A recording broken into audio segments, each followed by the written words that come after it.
أعوذ بالله من الشيطان الرجيم بسم الله الرحمن الرحيم Assalamu alaikum wa rahmatullahi wa barakatuh. Hello students at home. This is your biology teacher coming to you online for the third week academic activity. We are grateful to Allah subhanahu wa ta'ala who has been keeping us safe during this pandemic period. We beseech him to see us through this pandemic and bring it to an end in a shortest time. As a matter of urgency, I would quickly like to say this, that as you are having your e-notes, ensure you download it and take your time to write it out. In as much it is still part of what we are resuming to learn when physical teaching resumes. Be that as it may, I want to believe you are enjoying this class based on the fact that only a lazy student would deny the fact that this class has been that interesting. This is a class only serious students come in to learn. After all, no one is there to check you, but for you to comprehend, you have to give rapt attention. Last week we discussed the limbs when we were talking about the four limbs and the hind limbs. I want to quickly say again that you revised all these classes based on the fact that we are still under the major topic supporting tissue in animals, which means supporting tissues in animals, which means whatever we are discussing now are linked to one another. Just as I said earlier, the topic we are still discussing is still under the subtopic appendicular skeleton. For the sake of emphasis, this week we shall be talking about the ribs. You have it, I have it. If you touch the sides of your chest, what you feel there are your ribs. The ribs are longer semicircular rods connecting the thoracic vertebrae to the breastbone, otherwise known as sternum. It is found in the chest region of mammals. In human being, we have 12 pairs of ribs. That is, you have 24 ribs altogether. You have 12 on each side. But in rabbit, we have 13 pairs. These ribs form a kind of bony cage under which the lung, the heart are kept in form of protection. The diagram on the right hand side is showing what I am actually talking about. You can see the lung, and though the diagram did not show the heart, but we have the heart and the lung that are protected there. And you can see the diagram on the left hand side shows the 12 ribs. A typical rib consists of a head, neck, and shaft. Those are the main parts. Each rib articulates with two processes. When we are saying processes, we are talking about projections from the main object. In this case, we have capitulum and tuberculum. Tuberculum is also referred to as tubercle. You have it clearly shown in that of rabbit. The diagram below is showing that of what? That of human, the rib of human. At least you can see the head where we have the projection. You can see the tubercle and other features there. So the blue color is showing, the light blue color is showing the cartilage through which the bone is attached to the we are showing where it what how it fixes to the sternum, and as well as what as the, you remember that being that circular rod, it connects with two things. It connects with our what, our thoracic vertebrae, that is the vertebrae, the backbone, and in the front it connects with the chest bone. However, the first 7 pairs of ribs are called true ribs. They are called true ribs because they are directly connected with the sternum. The first 7 are directly connected with the sternum. As you can see in the diagram, you can see they are well labeled 1 to 7, and you are actually going to see as this lesson progresses. While the remaining 5 are called false ribs because 8th, 9th, and 10th pairs of ribs have a common connection with the sternum, each being attached to the costal cartilage. However, the 11th and 12th are floating ribs. Floating ribs in the sense that they do not have any connection with the sternum. That is the what? The chest bone. For the sake of emphasis, once again, in man we have 12 pairs of ribs. The first 7 pairs are referred to as what? True ribs, while the remaining 5 are called false ribs. From the false ribs, we have those ones we refer to as what? Floating ribs. And these are the what? 11th and 12th ribs, pairs of ribs, simply because those ones do not have any connection with the sternum. That is all about the ribs. Now we go to joints. A joint is a region where 2 or more bones meet or articulate. Joints and muscles enable movement. Joints are held together firmly by ligaments, and the ligaments are made of stiff, partially elastic fibers. Please note, ligaments join bone to bones. Ligaments join bone to bones. Talking about joints, there are 2 main types of joints in mammals. We have the immovable or fixed joints. Also, we have movable joints. The movable or fixed joints, these are regions where 2 or more bones are firmly attached to one another or are firmly fixed by ligaments in such a way that movement of these bones are not possible. We have examples of these joints in our skull as well as pelvic girdle.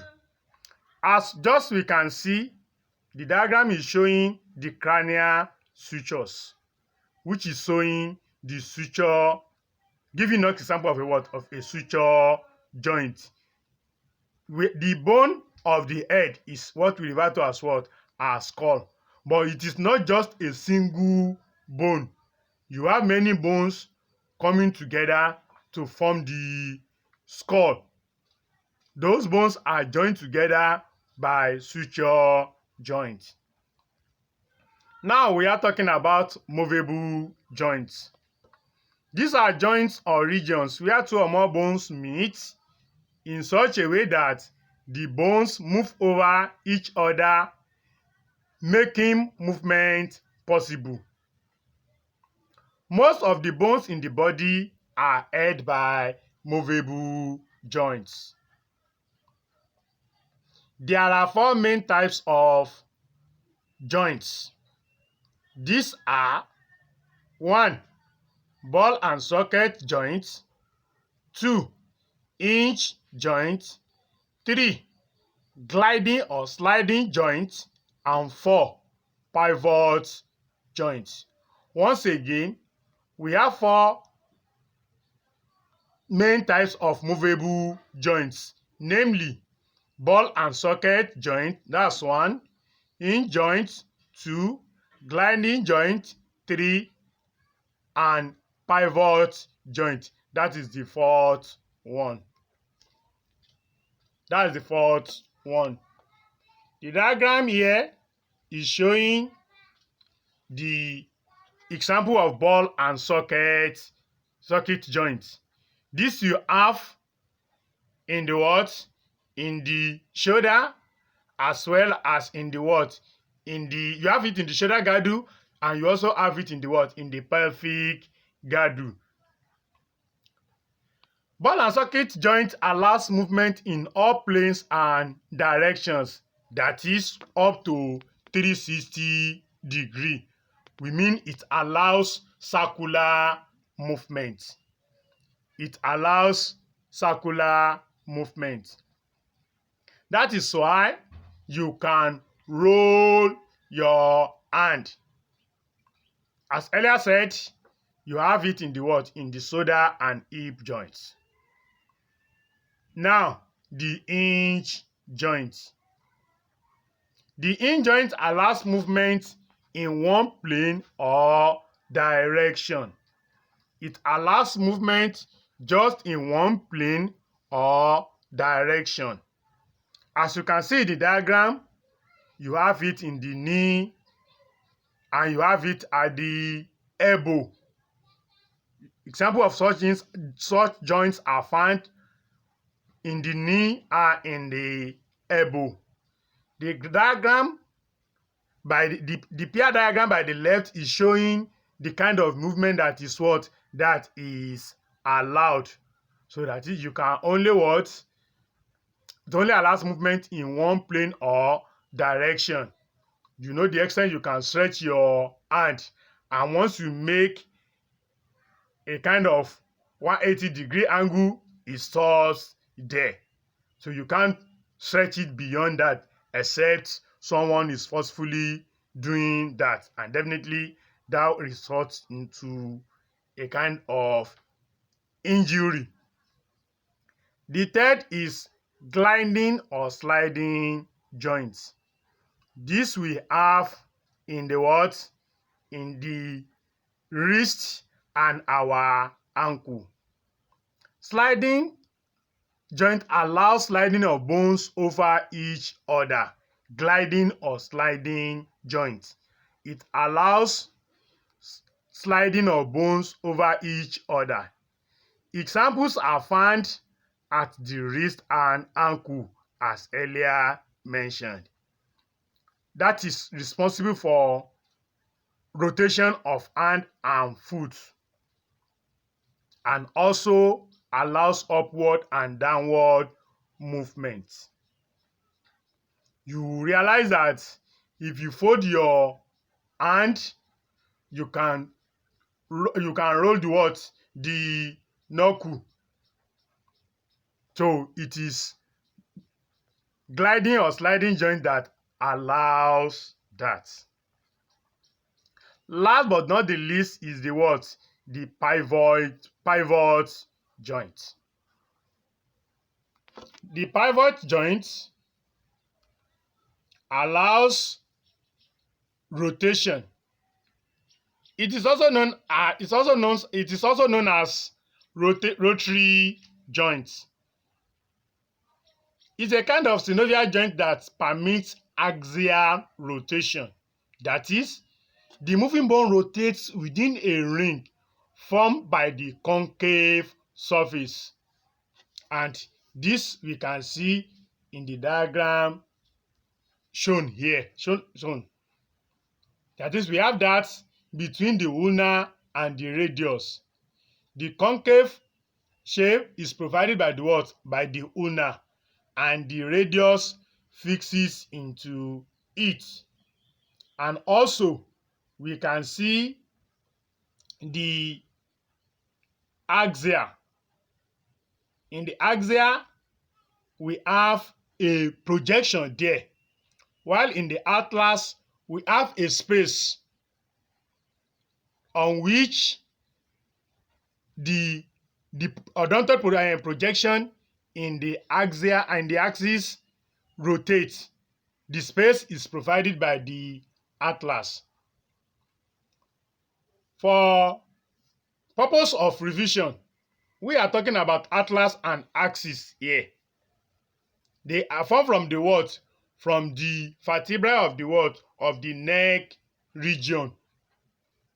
The vertebra of the neck region. They are the first two bones of the neck region when we are talking about the vertebral column, that is the what? The vertebrae.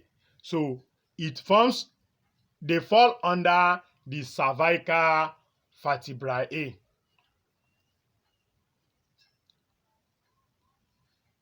Be that as it may, the import of this joint is that it allows nodding or rotation of one part of the body on another. Just as I've shown it in the diagram above, we can see the odontoid process of the axis. That one is acting as what? As the pivot, which allows the rotation of the head on the vertebral column. There's no doubt about it. No one creates better than Allah subhanahu wa ta'ala, because as little as this feature is, if it is absent in woman, it means for a human being to turn right, left, it means you have to turn the entire body. For the emphasis of the fact that he created us for the purpose of worship. Therefore, when we want to do our taslim after salat, we have to turn it to right, we have to turn it to left.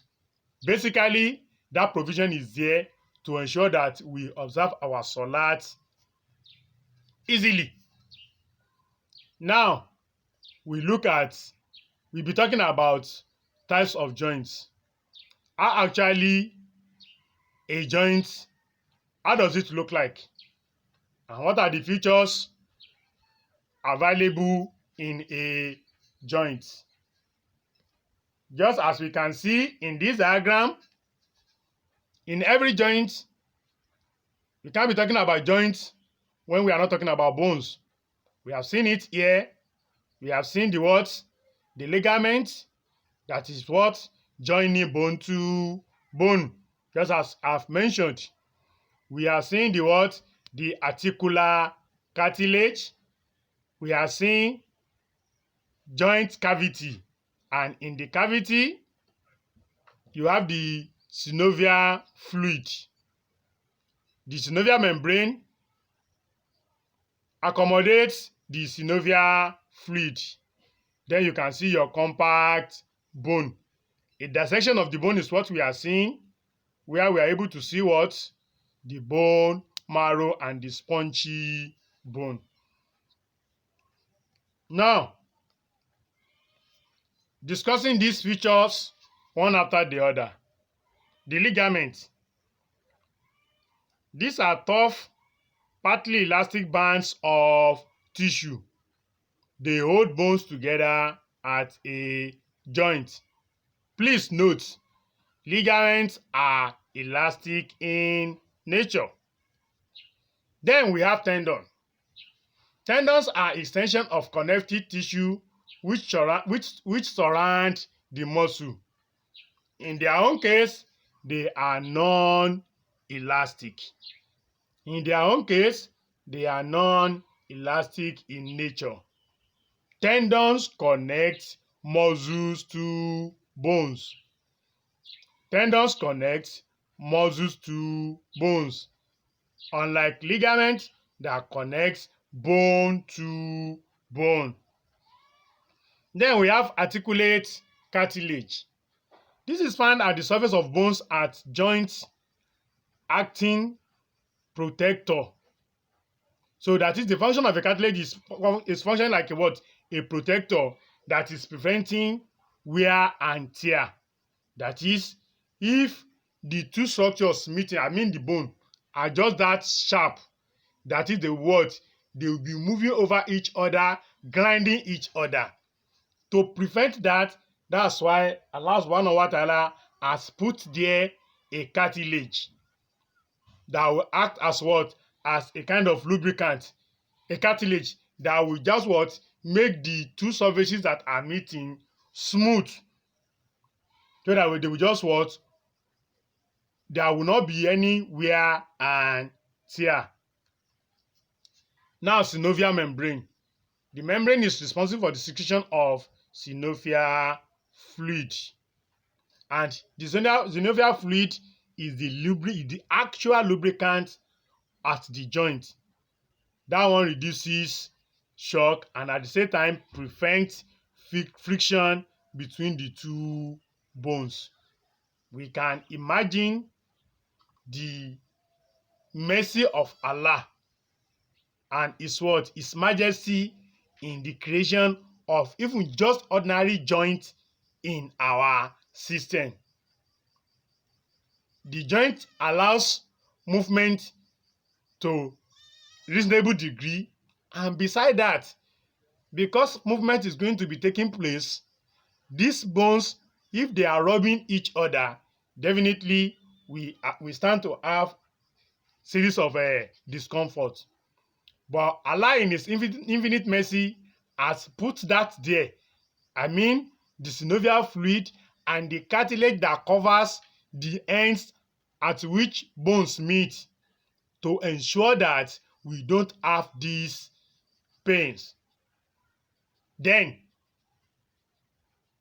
we are bound to believe further the ayah of the Quran, where Allah subhanahu wa ta'ala is saying, wa in tahuduhu ni'matallah la tusu'an.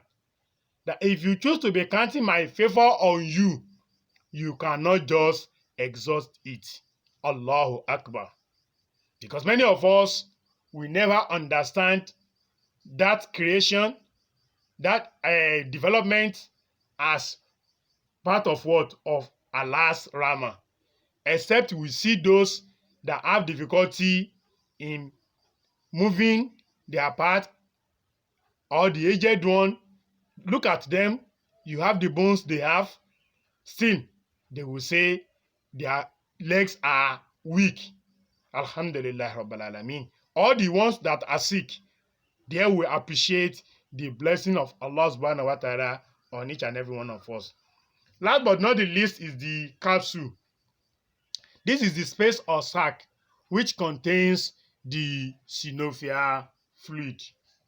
With this, we have come to the end of this week's lesson.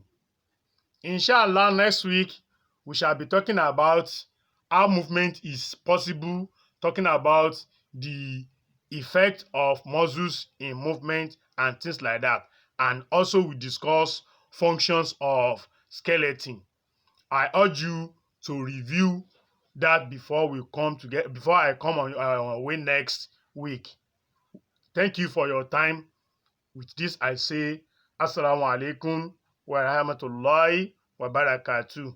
Adeshola Miftaudeen Bamidele is my name, your biology teacher. Thank you for your audience. Jazakumullah khairan.